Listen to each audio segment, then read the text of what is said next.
Hi friends, ഞാൻ ഇന്ന് വളരെ എക്സൈറ്റഡ് ആയിട്ടുള്ളൊരു ദിവസമാണ്.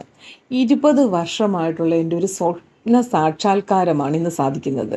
ഞാൻ 2004 മസ്കറ്റിൽ വന്ന കാലം മുതൽ ആഗ്രഹിക്കുന്നതാണ് സലാല വിസിറ്റ് ചെയ്യണമെന്ന്. പക്ഷേ പല പല കാരണങ്ങൾ കൊണ്ട് അത് മാറിപ്പോയിക്കൊണ്ടേയിരുന്നു. അവസാനം ഇന്ന് ഞങ്ങൾ മസ്കറ്റിൽ നിന്നും സലാലയിലേക്ക് ബൈ റോഡ് യാത്രയാകുകയാണ്. ഏകദേശം 1100 കിലോമീറ്റർ ഉണ്ട് സലാലയിലേക്ക്. ഒമാനിലെ കൊച്ചു കേരളം എന്നാണ് സലാല അറിയപ്പെടുന്നത്. വെളുപ്പിനെ 4 മണിയോടുകൂടി ഞങ്ങൾ യാത്ര തിരിച്ചു. ഏർലി മോർണിംഗ് ആയതുകൊണ്ട് തന്നെ വലിയ ട്രാഫിക് ഒന്നുമില്ലായിരുന്നു. നേരം വെളുത്തു വരുന്നതിൻ്റെ പല പല ഭാവങ്ങൾ ആസ്വദിച്ചുകൊണ്ടുള്ള യാത്ര ശരിക്കും ഞങ്ങൾ എൻജോയ് ചെയ്തു. ഇടയ്ക്ക് ഞങ്ങൾ ഹൈമ എന്ന സ്ഥലത്ത് നിന്ന് ബ്രേക്ക്ഫാസ്റ്റ് കഴിച്ചുകൊണ്ട് വീണ്ടും യാത്ര തിരിച്ചു. പിന്നെ അങ്ങോട്ട് മരുഭൂമിയിലൂടെയുള്ള യാത്രയായിരുന്നു.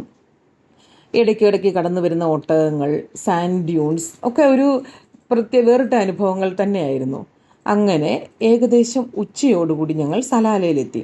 സലാലയിലേക്ക് കടക്കുന്നതിനടുത്ത് ഒരു ചെക്ക് പോയിന്റ് ഉണ്ട്.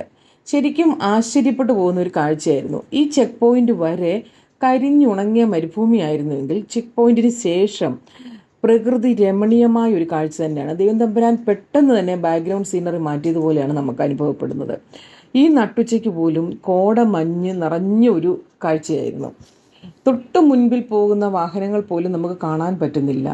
ശരിക്കും ആസ്വദിച്ച് കാണേണ്ട ഒരു കാഴ്ച തന്നെയാണിത്.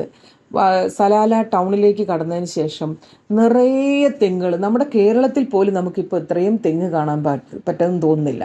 തെങ്ങ്, വാഴത്തോപ്പുകൾ, ഇങ്ങനെ നമ്മളുടെ ശരിക്കും നമുക്ക് തോന്നിപ്പോകും നമ്മൾ നമ്മുടെ കൊച്ചു കേരളത്തിൽ എത്തിയിരിക്കുകയാണെന്ന്. അതുപോലെ ചന്നം ഭിന്നം പെയ്യുന്ന മഴ പറഞ്ഞറിയിക്കാൻ പറ്റത്തില്ല. സലാലയിലെ ആ കാഴ്ച, നമ്മൾ ഈ മസ്കറ്റിലെ വലിയ ചൂടിൽ നിന്നും പെട്ടെന്ന് ഇങ്ങോട്ട് വന്നു കഴിയുമ്പം ശരിക്കും നമുക്ക് മനസ്സിന് ശരിക്കും ഭയങ്കര ഒരു സന്തോഷം തരുന്ന ഒരു അനുഭവമാണിത്.